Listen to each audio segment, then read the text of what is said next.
to compute.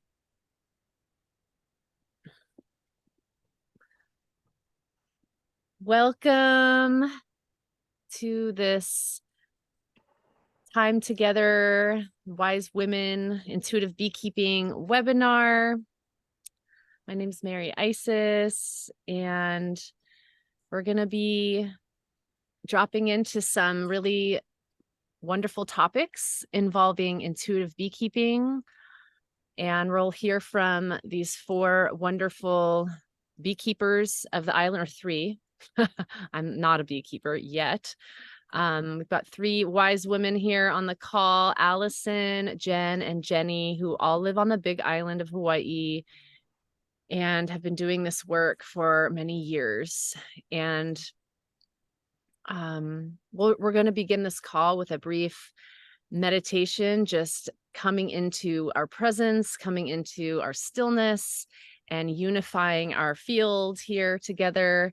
So just taking some deep breaths in, and on the out breath, we're going to release with vibration of a hum, 3 long humming out breaths. So breathing in, feeling your roots, diving deep into the earth. And out breath with a hum.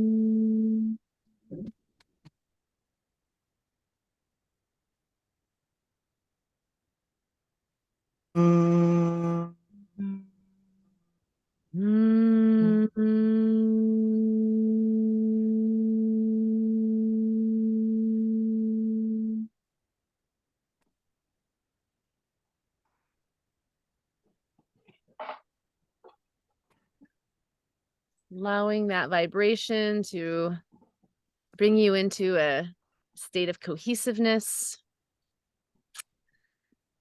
Welcome, women and all who are on this call, because it is open to everyone. And I would just like to extend opportunity for each of our beekeeping women that I will be interviewing on this call to just give a brief introduction to whatever they're feeling called to share about their work and where they are on the islands. So how about Allison? I'll ask you first, just a little intro. Thank you. So my name's Allison Yana, and I was called by the bees through a spontaneous shamanic initiation in 1999. I was not a beekeeper, but over their communications with me, they asked me to give them a sanctuary in Hawaii and a mother temple. And so I have been here I'm in Ka'u, which is the southern district of the island, for the past 20 something years, and been working, receiving their messages. My practices are all based on direct communication from the bees, and they sent me to go work in a commercial queen breeding operation so that I could really understand what they meant or what they needed in their sanctuary. So our sanctuary is called Artemis Smiles Honeybee Sanctuary, and you're welcome to visit the website and check it out. Thank you, Allison. Awesome.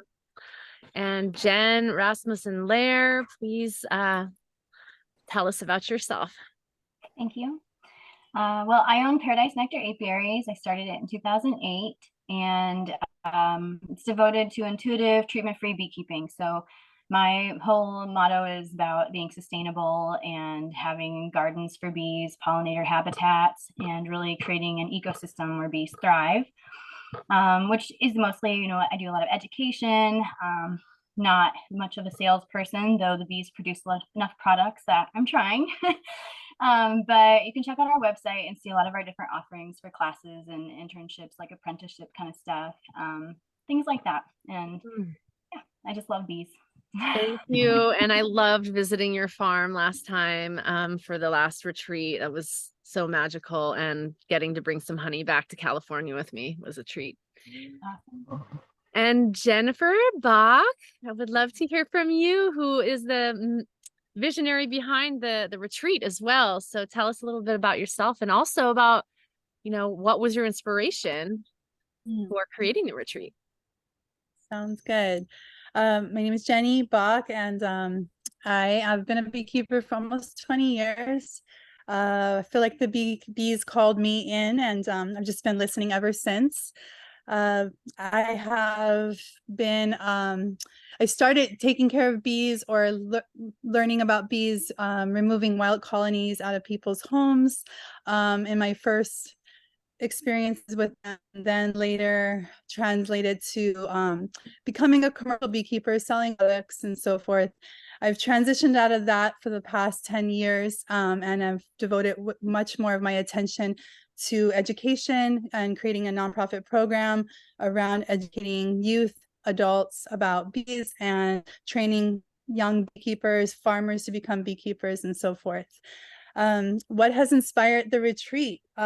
Well, there's this ancient practice that is related to the path of pollen, and maybe even beyond that is the asking and telling of bees. So you ask and tell bees, you have a communication with them.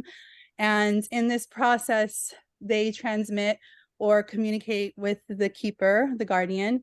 And I've been in this practice for quite a while, and I do believe that it has shaped my life in very profound ways. For one, just from transitioning out of being a commercial beekeeper, it didn't feel right for me to do that process. Not saying that that's right or wrong. It just, in my heart, there was something that was not totally aligned. And as I began to ask the bees, they slowly began to tell me, well, you should teach people to love us. And that's how I started writing grants, and my career changed into a much more fulfilling direction for my personal journey.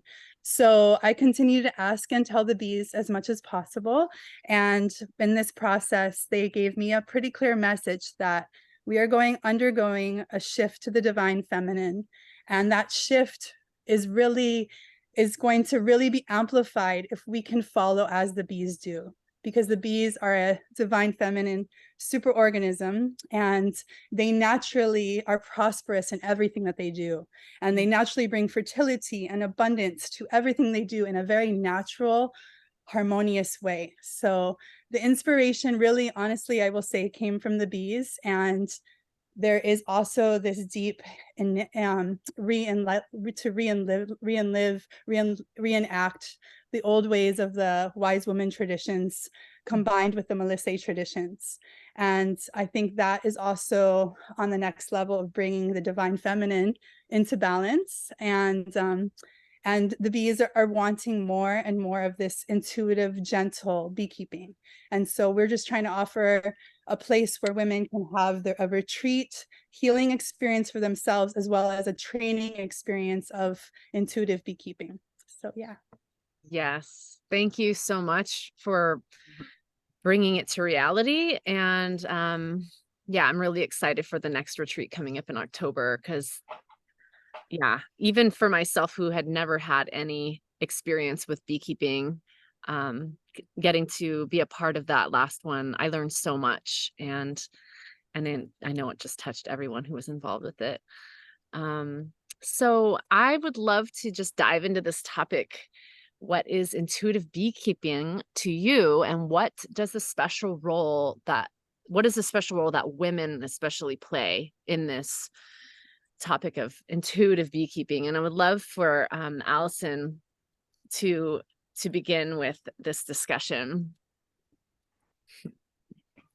Okay, so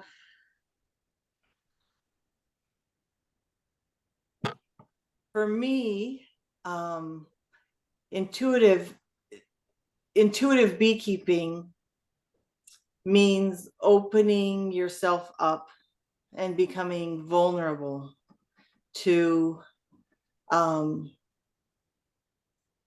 what nature is offering us. We are enculturated, most of us, into a system of beliefs and social organization that is a pyramidal model, top down, and in which humans, we consider ourselves to be the most intelligent species and to be at the top of the pyramid. And so,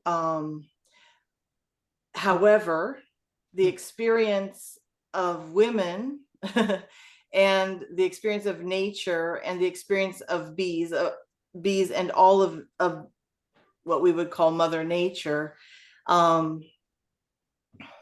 has been really silenced and kind of covered by this more mechanistic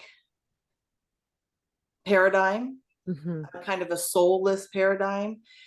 So when we women can let down our, we can release that kind of paradigm and really tune into ourselves, all of our senses, and connect with nature through all of our senses and open ourselves up to nature, there is this experience of the reunion of us, of humans, with our mother. It's like that song, and the mother and child reunion, right? So for me, one of the reasons why I'm so happy to be an instructor and to offer this kind of beekeeping experience to women is because it really allows us to be vulnerable, to open our hearts and share our hearts with the bees. The bees are so ready, and all of nature is so ready to communicate with us. Mother Nature, the mother goddess, is like, come children, come, you know. and so for me, it's really a lot about learning to let go of like the mental and just get into the body and know I am the earth. The earth is my mother. There's this love. It's all this love exchange. And the bees are just, when you start to open yourself up in that way, there's just this outpouring of love, because it's coming from them and it's going to them. there's a circle of love that gets expressed. Thank you. Jen and Jenny, do you have anything that you'd like to add to that about intuitive beekeeping and like what this role of the wise women play in this? Sure, I'd love to share a little.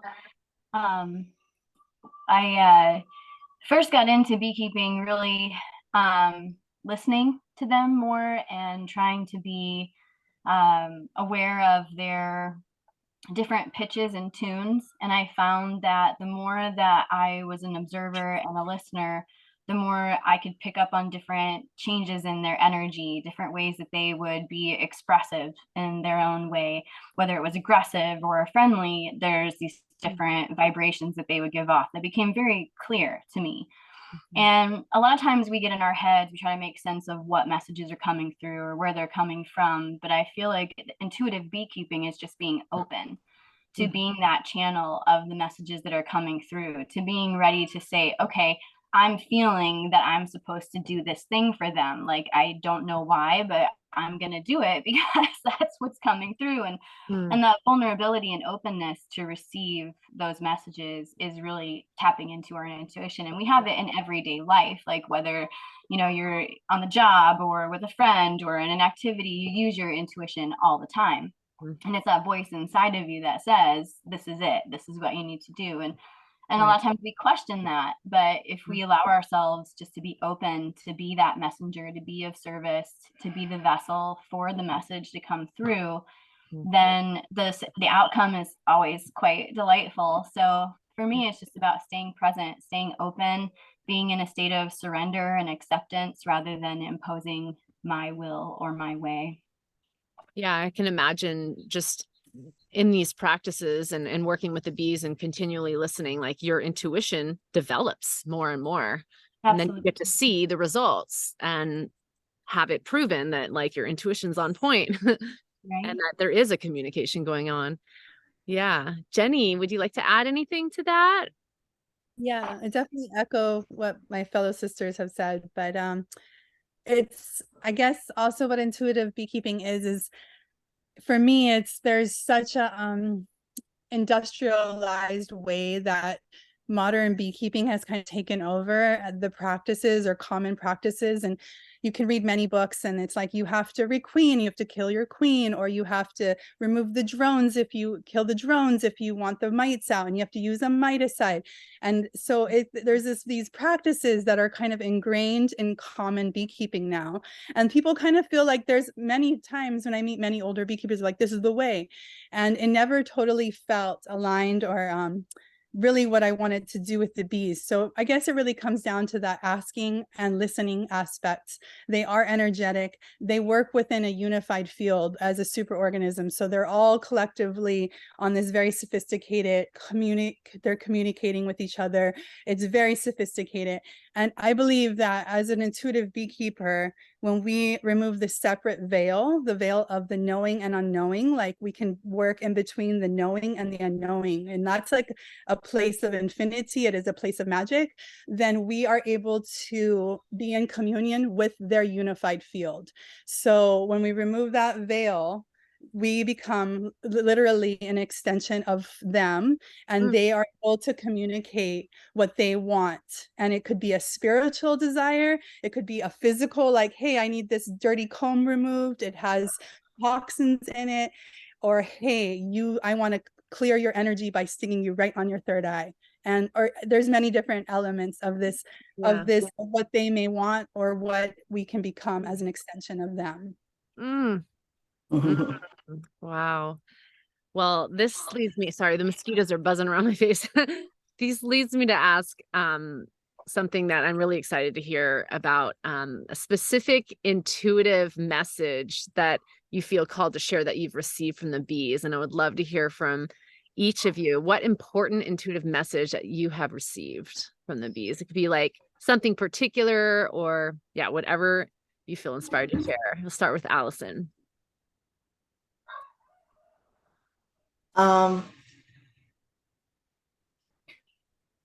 There's so many messages.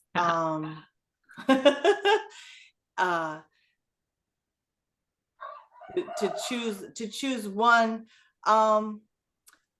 I would say, one of the things that the bees shared right away when they first came in and started communicating with me was that they have been involved in the evolution of human consciousness from our very beginnings, and that in ancient times, that they told me actually 20 years ago, before we knew about colony collapse and so-called mysterious die-off and so on, they told me that they were in trouble, and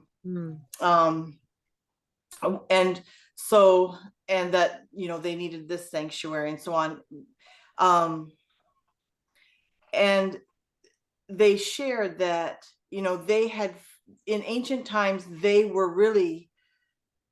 had this elevated place in human consciousness. They had this this partnership with humans, in which they were the very, the emissary, the one bringing the messages, and even the epiphany, the very like manifestation of divine mother or divine feminine into three-dimensional reality. So they are like the gospel of the divine mother looking at this living being, right? And they said that they have fallen in that state, from that state, that highest state in human consciousness that they held thousands of years ago, in which we planted the gardens and they pollinated the gardens and made abundant food, and we held them in this place of reverence as the epiphany or embodiment of divine mother in our honeybee temples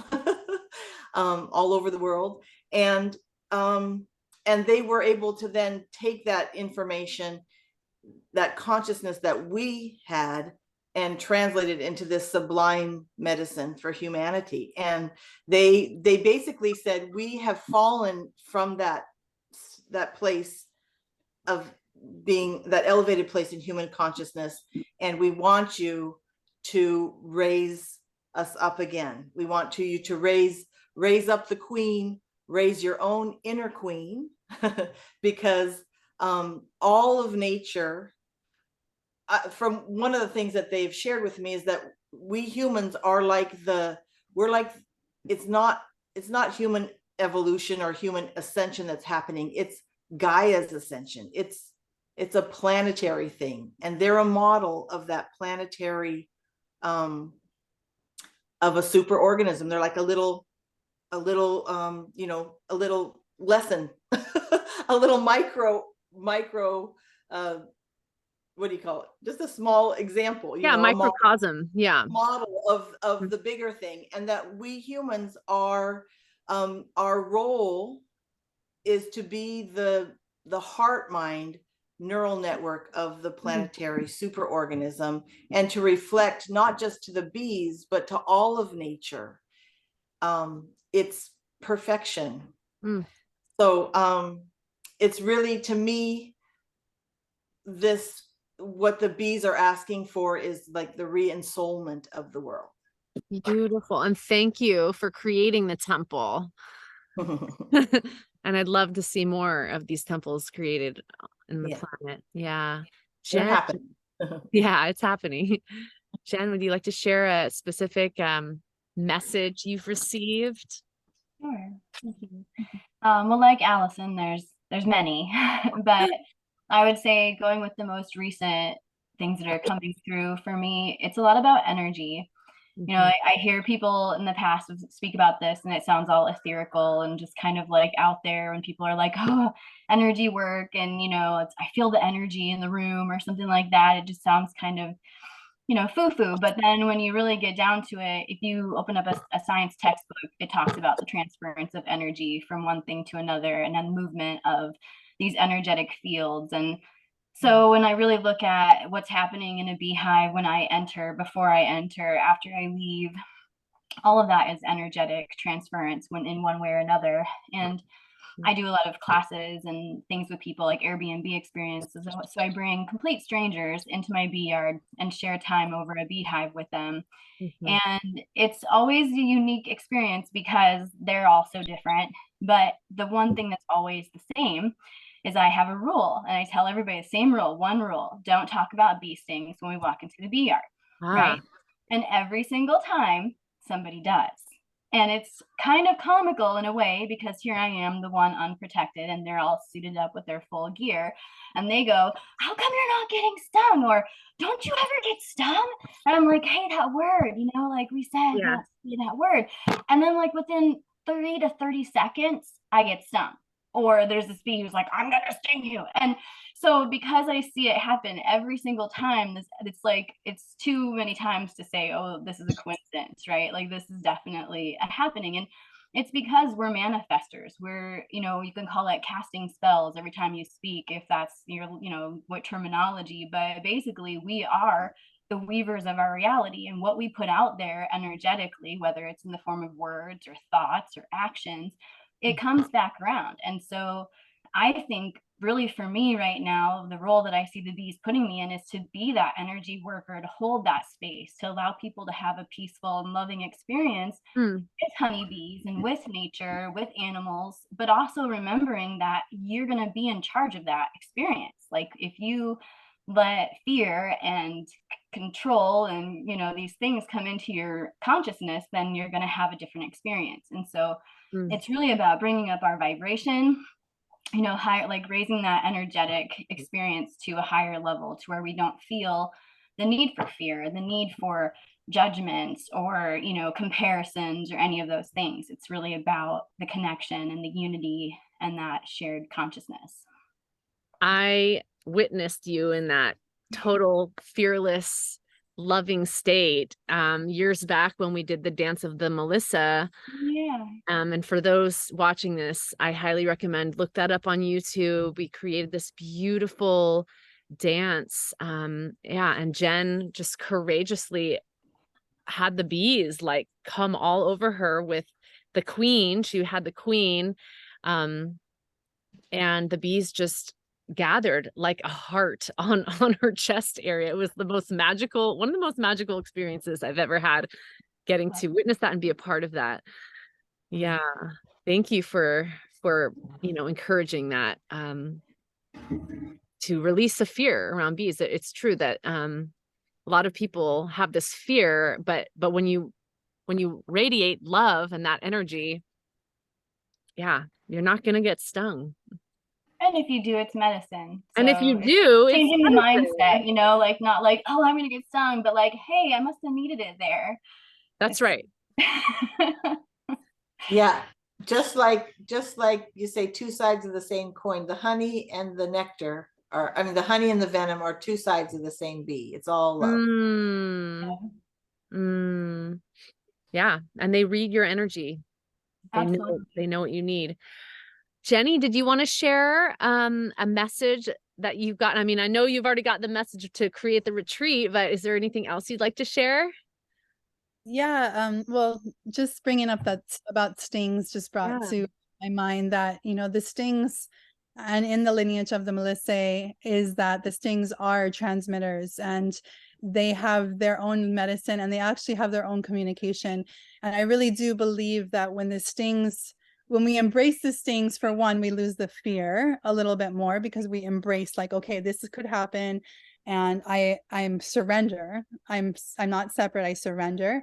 And that allows us, and when we do get stung, it's like their venom mixing with our DNA and our blood is very powerful.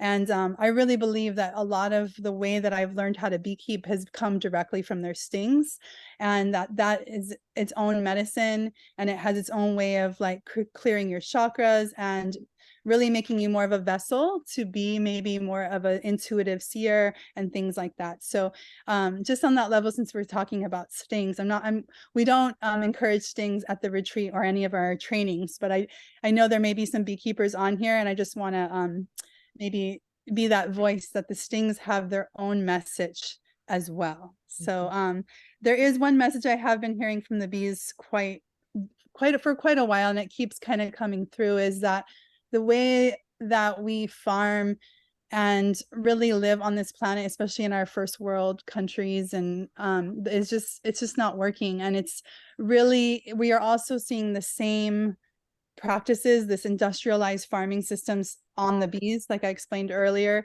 and that there needs to be a shift. And the bees are communicating with women and men and whatever you want to call yourself, to become a beekeeper or to become a bee guardian. And they've done that for thousands of years. And I think they're picking more and more people who are really ready to kind of change the narrative of what human and bee relationship is, what it has been for the past 100 years, past 200 years, and kind of allow that evolution to change. And I really think that they are talking to people. I can see it. I saw it with all the women that came to the retreat who had that inspiration. I see it with women in my community who are like, I got some beehives, I really want to do bees. So I really feel that they are directly communicating with the people that want to take care of them, and that want to shift the whole narrative to really raise up the bees in reverence rather than just production, profit, because that is almost like raping the colony. So we're raising up that vibration, and they're doing it, and through us. That's right. Oh, thank you. It's powerful. Yeah, I would love to just talk about the practices that you might engage in that as a beekeeper, and the ways that you love connecting with the bees. I know in our last retreat, it was really special that we got time very frequently in that retreat to just get to sit with the hives, to get to listen to the hum. And we did some practices also in the temple space that were really powerful too. I would love to hear just if there's any practices that you use as a beekeeper to connect more deeply with the bees, and open up your communication more, if just certain things that work for you. I'll start with Allison again. Yeah, so I actually the bees connected with me through through shamanic. I was studying with a shamanic practitioner. I'd received healing from her and become very interested in this very effective and fascinating exploration of the self. And so, and I wasn't a beekeeper, and I didn't actually even know about that connection, but they began, my guides taught me to, they said, we're going to raise your frequency, help you stay grounded, and gave me a series of humming practices to do, which I was doing for about 6 months before a swarm arrived in this reality and began to download information to me about past, what was happening to them now, and where humanity was headed. But so I utilize a lot of those humming practices still, to for example, one of the main ones is one of the names of Divine Mother of in Hindu cosmology is Mahis Asura Mardini Devi, which is the slayer of the ego demon. And so what the bees, one of the practices that I do, because I'm a Gemini and I tend to do a lot of mental activities, so is to really allow a certain humming technique that allows you to slay the ego by moving into the heart. So I tend to, when I'm working with the bees, I tend to just be humming all the time and humming every other time as well. I hum a lot. Beautiful. Well, I loved chanting the mantra as we were working with the honey during the retreat. That was such yeah. a memorable experience. And right. So I'd love to add a little bit of that. So, you know, honey, the bees are such a high frequency being. They're really interacting scientifically. We understand with the sixth dimension. They are one organism made up of thousands of individuals, like we are one organism made up of millions of cells. So they're kind of like the next level of evolution, and we can't really even perceive them with the senses that we have. We can see evidence of this being that is the whole colony, but we can't really perceive it like they do. And so there's such a high frequency. They're gathering nectar, they're gathering the love of the flower, the love life of plants, and bringing that love into the hive, turning it into honey. They're this embodiment of love. And so when we harvest honey, I feel like the least I can do is not bring that vibration down. And if I want to, because honey is really it's a liquid crystal. It's stored in the form of a quartz crystal. They make that shape, which is information and energy storage, to put the honey in. The hexagonal cells of the comb are really the shape of a quartz crystal.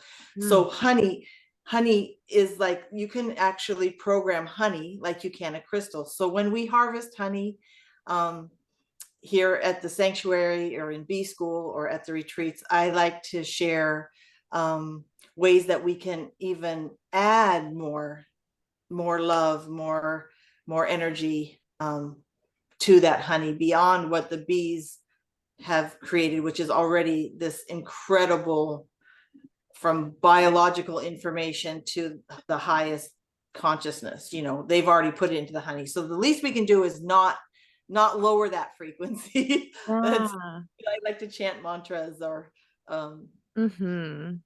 put prayers in our honey for the world, and then send it out to make medicine for everybody. Yes, and like the humming really is it does awaken consciousness. I mean, that's what humans have been using, that modality of like the mantra and the humming to activate the pineal gland. So like the amrita, the nectar of consciousness and awareness. Yeah. Jenny, did you want to share about some practices that you've found really valuable with connecting with your and developing your intuition? Yeah, well, practices with the bees. Yeah, so I really feel that working with ceremony and weaving ritual into the beekeeping practices, or my relationship with the bees, has really helped me become more desired of what they may want. So there's a lot I really during the retreat, and I like to share some of the ceremonies that were taught to me and passed down to me from the European tradition, the path of pollen. I was able to visit, if you read this, the Shamanic Way of the Bee, by Simon Buxton. I worked with his wife, and she carries the Melissae lineage. And so those practices have helped me kind of go deeper into the shamanic path of working with the bees. And I just feel like as humans, you know, we can do our daily life and it can be very mundane, but when we integrate ritual, especially with revering the bee and praising the bee, and it adds a whole nother level of magic, and at least in my life, and the way that I communicate with the bees. It's an extra field of consciousness. And so just integrating those practices as much as possible and being able to share them with women, since it is a women tradition, has been really awesome as well. Because in the ancient times, women were working together and making medicine and taking care of the children and the garden and taking care of the bees and brewing alcohol. And there is this ancient and yet in the present fulfilling moments when we can work together and reenact that life, because there's magic there. There's just magic. Yeah, I agree. Ritual is such an important way to build this relationship. Yes. Jen, how about you? Uh-oh. You're frozen, Jen?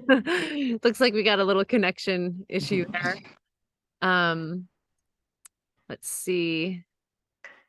Yeah, she had popped off and popped back on. Well, I would like to add something a little bit. You know, we've talked about this a little bit, but so, you know, I think, you know, many people who are the bees, as Jenny said, the bees are really calling us. They're restoring this relationship that they had with us, and it's so they're calling people. There's the biggest movement in backyard, small scale hobby beekeeping in the history of the world is happening now. I believe that's because the bees are bringing back their wisdom. They're reaching out to us. We hear a lot about, oh, save the bees, and that sparked this interest, right? And it's but my understanding is that really this bee crisis, the bees are going to be fine. It's really about the bees saving us and leading us back into a harmonious relationship with nature. You know, there are these ancient truths, and there's a new awareness that has to be brought into society. And when we when we connect with the bees, they're like this, they're like these teachers that have come in, they're like these spiritual guides that have come in to say, okay, humanity, you know, you're a really young species, you're really powerful, but you're like the gods of the planet because you have this creative consciousness, but you're kind of like toddler gods. So we're gonna like, we're 100 million years old. We've got it down how to live in harmony with nature. So we're going to come in, we're going to take your hand, you're going to keep us in your backyard, and you're going to start to reconnect again with nature and learn how to live once again in a way like the bees, bringing fertility and joy and sweetness and medicine to the world. And I think that's really, as in ancient times, it's really women who are longing for this connection. They're longing for this ability to be able to be in nature outside of that more like exploitive or you know, hard-hearted way of doing things. Yeah. So I think it's important. I think it's, as I was saying before, I think it's this whole movement, particularly with women being drawn back, women remembering our ancient traditions, is really about re-ensouling the world, the remembering of the soul of the world, as in the members coming back together. Right. Yeah, that's definitely part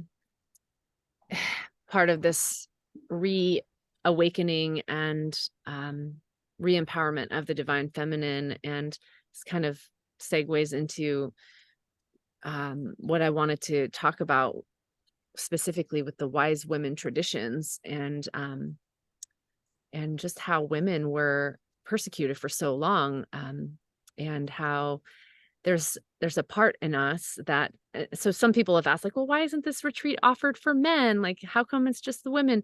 And I think it's important to realize that, yes, it's for everyone. Like, the more beekeepers, the better. But women are also in the process of healing this trauma that was enacted upon our ancestors, and it's a reflection of like what's been enacted upon the earth as well. And so, yes, I totally agree with you that, like, the bees are teaching us how to come back into harmony with the earth. And if any of you feel called to share about these, why women are inherently connected with the intuitive beekeeping, you already started with sharing a little bit, Allison, and maybe Jen or Jenny. Do either of you feel you want to add anything to that? Sure. Well, I glitched out just a little bit ago, so I'm not sure. I think Yeah. I missed some stuff. But I just wanted to kind of answer that question, and it leads me to what I was going to share about the connecting with the bees and all that too. I really think a lot of my journey with bees has been about listening and observing. I feel like the most important things we can do is be calm and still inside of ourselves, to be patient with ourselves in the process of learning, and to really just take that time to allow ourselves to see the whole picture, not just part of it. And I feel that beekeeping can be quite limited to, oh, you open a hive, you harvest some honey, you know, you do these things, but that's not all that it is. It's also sitting in your bee yard and watching them fly. It's listening to the sound of the hive when you're not even opening it. It's watching that bee land on one flower and walk daintily around the whole thing before going to the next one and the next one. And those moments of just seeing that connection with nature, the love, the true moment of just a treasure, like they treasure it, you know, and to remember to treasure them. And so I feel like a lot of it is just being present in whatever form that we need to be present, whether it's sitting in the garden or sitting in the bee yard, and, you know, just taking that time to really hear, not just with our mind, but what's outside of our mind. No, I love that you shared that, because slowing down in our society is something that is much needed in order for us to actually solve the problems. We have to slow down and observe what's actually really going on. And Absolutely. yeah, and there is magic in that, just watching the bees. Yeah. Well, it's leading to the how does this help women? You know, as a woman, I grew up in a time where, you know, women's rights were just starting to be on the fringe. Like, you know, it was not that long before my birth, even though I was born in the 80s, of, you know, women getting to vote, women getting to have equal rights to men, women getting to actually go out and work and have a job and not just serve these certain functions. And I feel like a lot of now, because everything is so open and we can be whoever we want to be, people forget there was once this time when women were considered to be less than, and to do these things that we're doing now, we were considered witches or like somebody who is doing something bad, like it was. And so there's still that overall sense of shame of like, okay, in my body, I feel this intuition that I am this person. I'm supposed to go plant flowers and sing and talk to animals. Like, this is who I am. Ever since I was a little girl, I've done it. So to be told that that's weird or that that's witchy, you know, it's an interesting energy to have somebody put on me like it's taboo to be myself. And so I think that just growing up in a world where you are considered abnormal if you don't just fall in line and look pretty and, you know, go want to just be like everybody else, I feel like there's plenty of other women out there who can relate to wanting to be unique and wanting to be in tune with nature and wanting to have a connection with animals and insects and plants, and really wanting to tap into that rootsy energy that we as women have if we just allow ourselves to connect with the earth. Yeah. And I feel like that's what this retreat is really about, like Jenny's vision to bring women together, to create that sisterhood where we can be vulnerable, where we can be open, and we can heal those oppressions, those shameful feelings by coming together and accepting that this is who we are and we want to make each other shine and radiate and let that, you know, just be acceptable and honored. And I truly believe it is actually, that is our normal state. What's abnormal is our disconnection and, yeah, our disassociation with thinking that we're separate from nature. Right. Mm-hmm. Just to, if I might just segue on that a little bit, there is, you know, we have in our society, like we talk about, oh, she's the queen bee, and we have a lot of wounded feminine, you know, tearing each other down, and what you see on the Disney Channel that the girls are watching, you know, how girls relate to each other, Pretty Little Liars or whatever, you know, and that idea of the queen bee is really very anthropomorphic, that we've placed on her. Really more, it's like the queen is the womb of the hive. She is the heart or the spirit of this body that holds everything together. And in the ancient bee sisterhoods, you know, the bees were considered, they were given that position of being the symbol of the true community, and they're sisters, and they work completely as one. And they do their different jobs, you know, and they all have to do different jobs, but there's not one bee telling the other ones what to do. They know what to do because they're so connected organically. And I think that's something that the bees are transferring to us as we come together. They're transferring that and healing that idea, that kind of the conflict and competitiveness and wounding that women have had with each other. Yeah.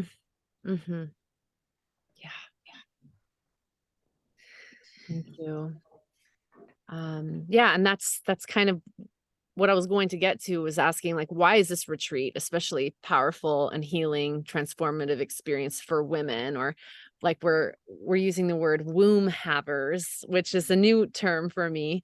But yeah, this retreat that we're offering for the womb havers, the women, I really think that it's a very powerful opportunity for us to come back and heal that sister wound and the fragmentation that's happened in our society, and to come together and be with the bees, and then like embody that unity, and sisterhood consciousness that we can learn straight directly from them. Do you want to speak to that, Jenny?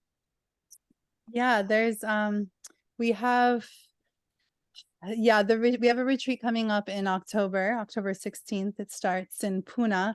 And you know, just being on this island, the island of Hawaii, big island, is activating enough, I believe. You know, I'm born and raised islands, but if you live here or have traveled here, you know that there's a lot of amazing energy and there's a lot of elemental work we can integrate. And being in Pune, we'll be like literally on the East Rift Zone with steam from the volcanic eruption rising up, and it heats these hot spring bathtubs. And we'll be working with that fire element very much during this retreat. And there's a lot of magnetism there to be working with. This retreat's unique because it has that element of luxury and amazing food and a beautiful accommodations, and it's very small. We have very small numbers of women. I think our limit is between 6 and 8 women during this next retreat. So it's very it has a very safe feeling, but we also have this element of training, and we will be working with beehives every day. And we will be sharing knowledge from Allison and Jen and I. Allison's, you know, one of my teachers, and so is Jen. So it's a very experience. And we also have Mary, as Mary's a co-facilitator as well, and she will be bringing her ceremony gifts to us, as well as her voice activation and her ceremonies and just her amazing way. So it's a very special group of people, I believe, group of womb havers. Yeah, and yeah, I'm really excited to see the next group of women that come. And there was really one special thing that happened in our last retreat, and we have one of our past retreat women here, Mary, another Mary, and she will share. But there was this sisterhood activation that happened, and then there was some miracles that even happened after the retreat with 2 women in particular. And I won't share their whole story, but there was this amazing sisterhood that 2 women came together and helped change each other's lives, I believe, for the better. And I just really feel like that's what this work is really about. And we're really here to, you know, be offering what the bees want to transmit through us, and give you hopefully enough skills to trust your intuition and to move forward on the next journey. We're not going to train you, you know, beekeeping 101. We're going to integrate and cultivate ceremony as well as working with the bees. So there's an element of temple work where we learn some rituals from the Melissae tradition, the path of pollen, some of Allison's shamanic traditions from her own lineage, and then we will work with the bees and integrate that with the bees as well. So there's this balance between ceremony and actual training of being with the bees. Beautiful. Yeah, and there were people there that had never done any work with bees, including myself. And then there were also women there, the last one, that already had their own hive. So there's definitely something to gain from. There's so much value for really any woman feeling called to attend. I would love to invite Mary to share her experience. I'm going to bring you on here, on the pin here. And yeah. Hi, sweetie. Hi, everybody. Nice to meet you all. I want to just invite, or also just introduce you. Mary is an amazing herbalist, and yeah, you make so many amazing medicines that you share. And I thank you for this wise woman tradition that you're living and embodying and sharing with the world. And so how long have you been working with bees now? Oh, not very long. Yeah. So yeah, I found out about the last retreat in February through Mary. I've been following their music for a long time, and I too, as all these other amazing women, I really felt the call to work with bees on a greater level than just acknowledging that they produce honey and so on. So once I saw this retreat, I'm like, this is it. Like, this is my connection to be able to connect with women and connect with the bees on a greater level. And the retreat really was everything of that and beyond. I feel like I was immediately just pulled into this sisterhood that felt like so many of the women there, like I had known for so long. And I really enjoyed both, the ritual and the ceremony that was a part of the retreat. And I was at an amazing, beautiful place. And getting to like swim in the waterfall and just see all the plants and then getting to work with the bees, of course, and doing that in a lot of different, we got to go and work with Jenny's bees and go to Jen's place.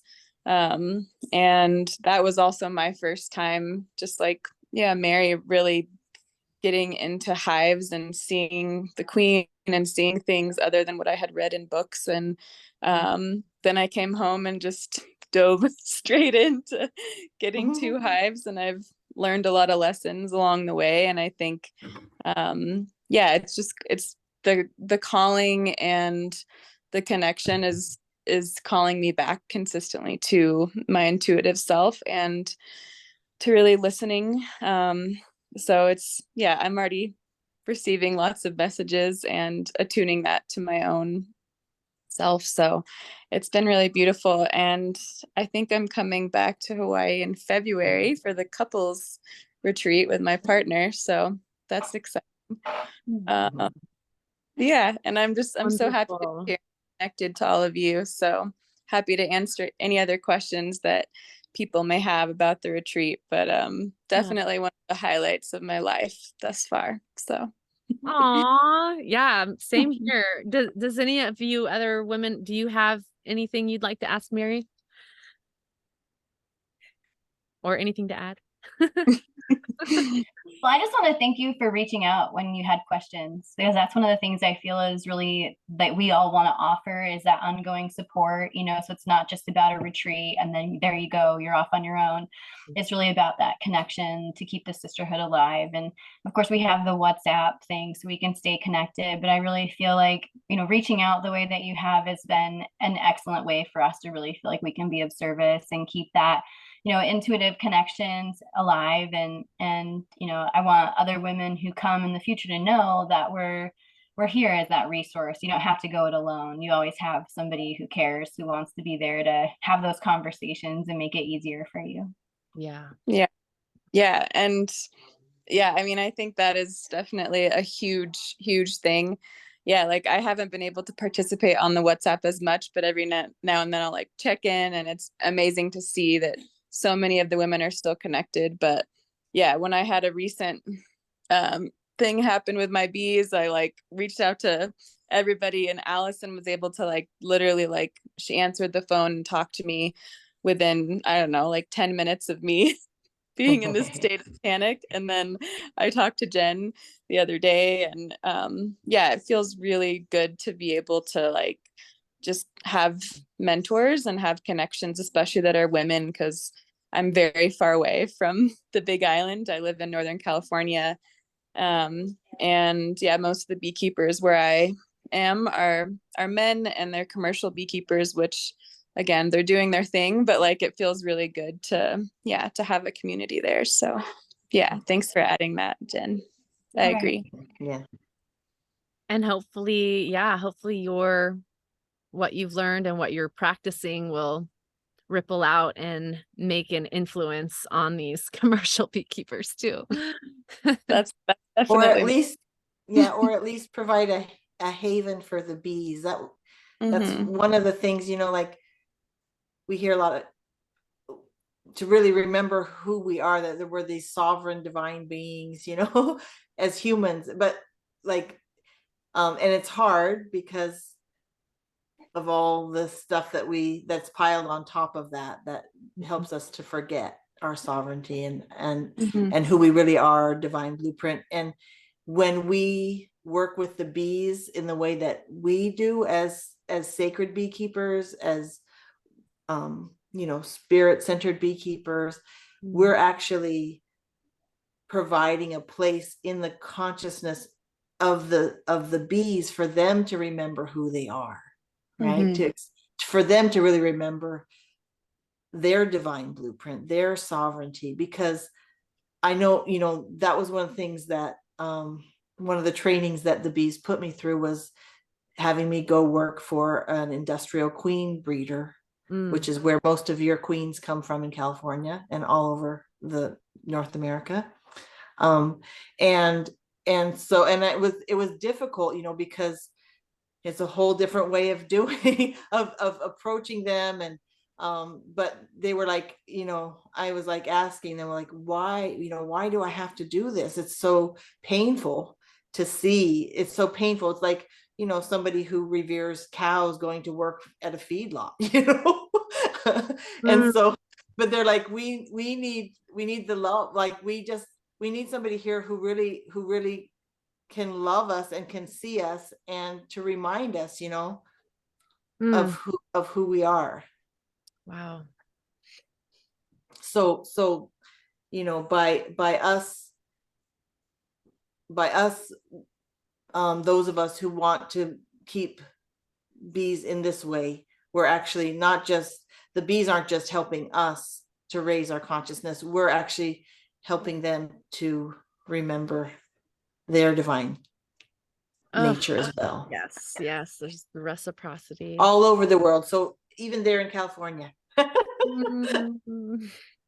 Yeah, You. no, thank you. And I just want to share one other little piece of that. And yeah, when I had talked to Allison, she really encouraged me to let the bees rewild themselves. And the one thing she said, she's like, well, the worst that's going to happen is that your bees are going to swarm, and they're going to swarm into maybe one of the juniper trees near you. And then you're going to have this, renewed vitality of the bees and that remembrance of the wild, and the sagebrush bloom and the next bloom and things is going to be part of them. And that was like something that really, like, I was like, because I was so afraid of them swarming and losing them or whatever was going to happen. And that part of that was that masculine ingrained like need to control and, the fear. But I've Mm. to let go of that now. And like, Yeah. Yeah. So thank you, Allison. And thank you. And Thank you for calling me. it was great. I could talk to you anytime. Okay.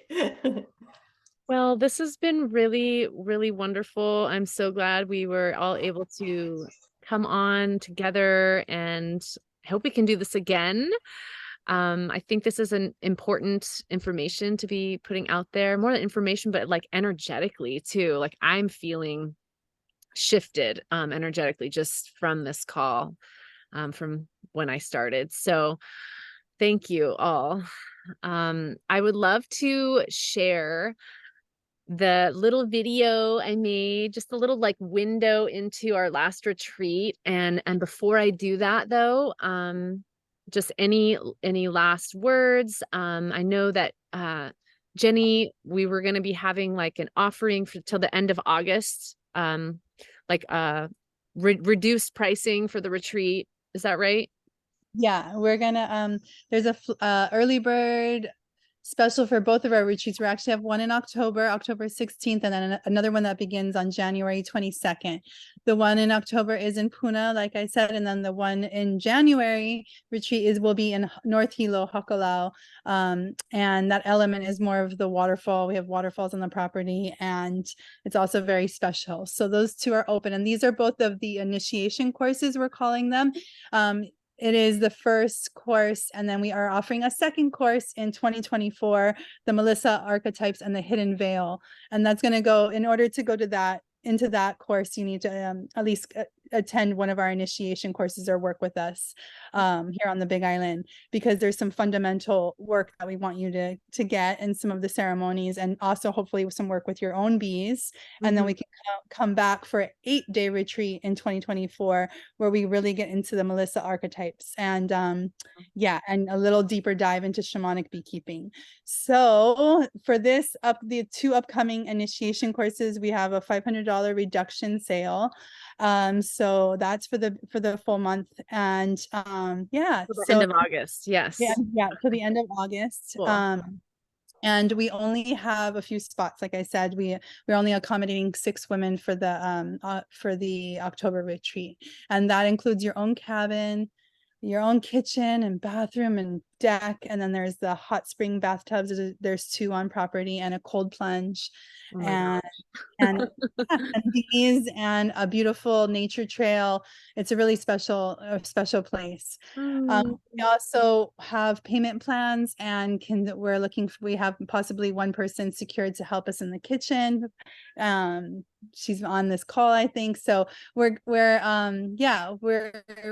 open, and we want to make it feasible for women, especially local residents too. We have a Kama'aina price as well. So reach out with any questions.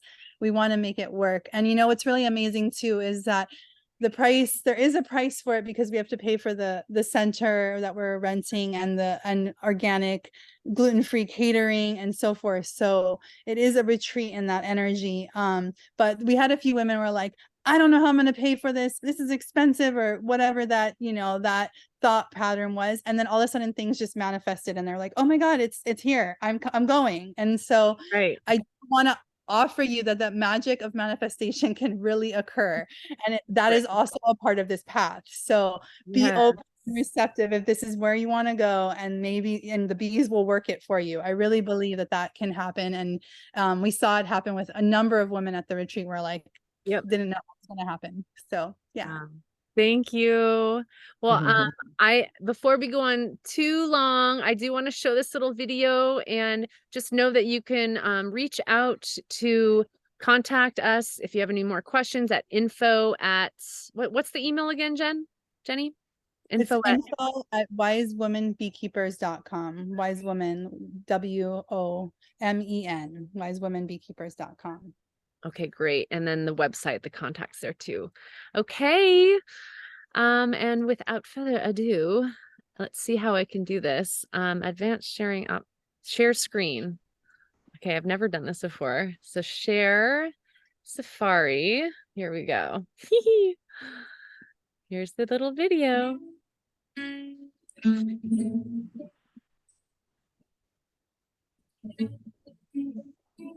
Here you are, Jenny.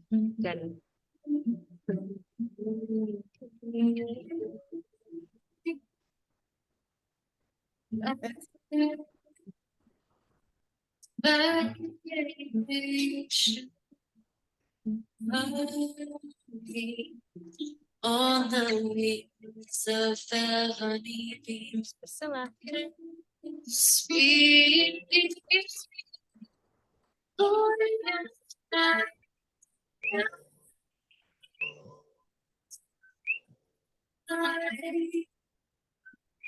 Wow.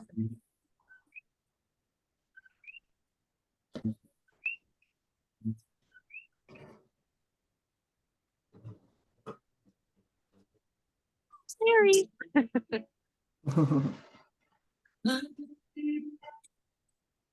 Of the sacred honeybee, she's dancing to the light of the sun, serving the queen, mother of creation, moving mysterious, infinite gratitude. Well, there, let's see. Now how do I stop the sharing? Here we go. That was just my mini video. I have a longer video too on my YouTube. And it's on the website, I think, too. We put the longer one on there. It just brings me back to that magic. So. Yeah, it was so special to take time out and reset. Gosh, I can't wait to do it again. Right. I was going to say, if there's any questions that fellow womb havers have, or beekeepers on here that would like to we have a few minutes that we could probably accommodate that. So yeah. And I'm going to also just press stop on the recording. Maybe I already did. I don't know. No, here we go.